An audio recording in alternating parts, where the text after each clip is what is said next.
২২খন ৰাজ্যৰ মুখ্যমন্ত্ৰীক মাতিছে বুলি শুনিছোঁ, গোটেই দুনিয়াৰ বিজেপি লিডাৰবিলাককো মাতিছে বুলি শুনিছোঁ। সাধু সন্যাসী কি আছে আৰু তেওঁলোকৰ যিমান সাধু সন্যাসী যিমান আছে তেওঁলোকৰ লেংটা বাবালৈকে আছে, চববিলাককে চাগে মাতিছে। কিন্তু অসম বিধানসভাৰ বিধায়ক, দ্বিতীয়বাৰৰ বিধায়ক আৰু এটা পাৰ্টীৰ সভাপতি অখিল গগৈক আজি শপত গ্ৰহণ অনুষ্ঠানলৈ মতা। কিন্তু মুখ্যমন্ত্ৰী ৰাজহুৱাভাৱে বিধানসভাত কৈছিল যে আপোনাৰ শক্তি উদ্যোগত মুখ্যমন্ত্ৰী বিচাৰিছিল। মুখ্যমন্ত্ৰীক সুধি ল'ব, আজি শপত গ্ৰহণ কৰিছে, নামতে আপুনি সুধি ল'ব।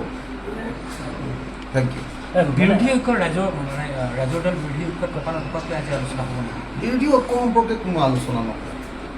আলোচনা এইটো হ'ব যে কেনেকৈ 2031 চনত আমি চৰকাৰ গঠন কৰিব পাৰোঁ।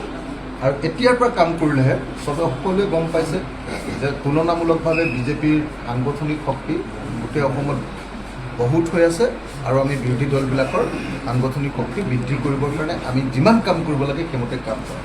কালি গৌৰৱ গগৈয়েও এখন বৈঠক কৰিছে, পৰ্যালোচনা বৈঠক, বা তেওঁলোকে এদিন কণ্টিনিউ কৰি আছে। তাৰ মাজতে আপোনাৰ কথা কৈ পেলাই কৈছে যে আপুনি এতিয়া বিজেপিতকৈ কংগ্ৰেছক বেছি গালি পাৰি আছে মানে, আৰু যিহেতু মানে নহয় এতিয়া মানে বিজেপিক এই মুহূৰ্তত গালি পাৰিবলৈ নাই নহয়। বিজেপিয়ে চৰকাৰ গঠন কৰিছে, চৰকাৰ গঠনৰ পিছদিনাৰ পৰাহে গালি পাৰিম। তাৰ আগৰ কেইদিন আমাৰ নিজৰকেইটাৰ ভিতৰত কি গণ্ডগোল হ'ল কথাকেইটা কৈ লৈছোঁ। আৰু গৌৰৱ গগৈটো অসমত এনেকৈ ক'ব পৰা মানুহ পৃথিৱীত দ্বিতীয় এজন নাই, ময়ে আছোঁ যি কওঁ। বাকীটো তেওঁলোকৰ পাৰ্টীৰ মানুহে কোনেও ক'বই নোৱাৰে, আৰু বুদ্ধিজীৱীসকলেতো নকয় গৌৰৱ গগৈৰ বিৰুদ্ধে। গতিকে মই চান্সতে এই যে দুদিনৰ গেপ পালোঁ, এই 2 দিনৰ গেপত অকণমান গৌৰৱ গগৈ গাটো গৰম কৰি দিছোঁ। তাৰপিছত আৰু নকওঁ, এতিয়া চৰকাৰ গঠন হ'লে চৰকাৰ ঠিক হ'ব জানো? গৌৰৱ গগৈ ঠিক হ'ব জানো? আপুনি যে ক'লে তেওঁ মানুহৰ লগত তৃণমূল কৰ্মীৰ মাজলৈ নাযায়, গতিকে আপোনাৰ পৰামৰ্শ কিবা কামত দিব বুলি ভাবে নে নাভাবে? কিন্তু পৰামৰ্শ কামত দিব নিদিবতো নাজানো, মই ক'বলগীয়াতো কৈ দিছোঁ। মোৰতো আপোনালোকে জানেই, মই যিটো ক'ব লাগে ঘাটককৈ কৈ দিওঁ, তাৰপিছতে চিন্তা কৰি চাওঁ।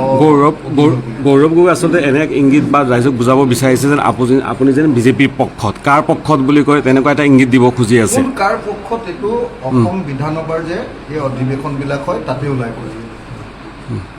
যোৱা 5টা বছৰত ৰাইজৰ দলে অসম বিধানসভাত এজন বিধায়ক হিচাপে যি বিৰোধীৰ ভূমিকা পালন কৰিলে, 29জন বিধায়কেও কংগ্ৰেছৰ সেই ভূমিকা পালন নকৰিলে। 29জন বিধায়কে সেই ভূমিকা পালন নকৰাৰ কাৰণে, বিজেপিৰ লগত হঠা মিতিৰালি কৰি থকাৰ কাৰণে তেওঁলোকৰ 6জন গুচিয়ে গ'ল বিজেপিলৈ। আমাৰ শক্তি বৃদ্ধিহে হ'ল, তেওঁলোকৰ কমিলে। কেলে? আমি বিজেপিৰ বিৰুদ্ধে আদৰ্শগতভাৱে যুঁজ কৰোঁ। তেওঁলোকৰ মানুহকেইটাৰ আদৰ্শ নাই, বুজাবুজিত থাকে, সেইকাৰণে ৰাইজে ভৰসা কৰা নাই।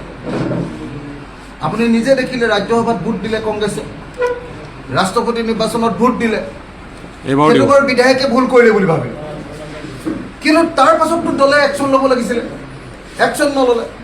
তেতিয়াহ'লে কোন মানুহে বিশ্বাস কৰিব যে এওঁলোক বিজেপি বিৰোধী? সেইকাৰণে এইবাৰ ভোট নিদিলে। আমাৰ এইবাৰ আগতে এটা হওঁতে বিধানসভাত ময়ে দপদপাই আছে, এতিয়া 2টা হ'ল, কংগ্ৰেছৰো মানুহ কমিলে। এইবাৰ আপোনালোকে কোনে বেছিকৈ ভূমিকা গ্ৰহণ কৰে চাব। তেওঁলোকৰ কিমান 19জন ন? তেওঁলোকৰ 19জন, আমাৰ 2জন। 2জনেই আমি হিমন্তক লৰাই দিওঁ নে 19জনে লৰাই দিয়ে আপোনালোকে নিজে চালে গম পাব নহয়। গতিকে কোন বিজেপি বিৰোধী সেইটোতো বিধানসভাৰ অধিৱেশনতে ওলায়। মুখেৰে কৈ থাকিলে নহ'ব নহয়, মুখেৰে কৈ থাকিলে নহ'ব। কথাটো হ'ল বিজেপিৰ বিৰোধিতা আমি হাতে কামে দেখা পাওঁ বিধানসভাৰ অধিৱেশনত। যোৱা 5 বছৰত মোৰ নিজৰ অভিজ্ঞতাটো হ'ল যে কংগ্ৰেছে বিজেপিৰ লগত বিধানসভাত বুজাপৰাৰ কৰি আছে।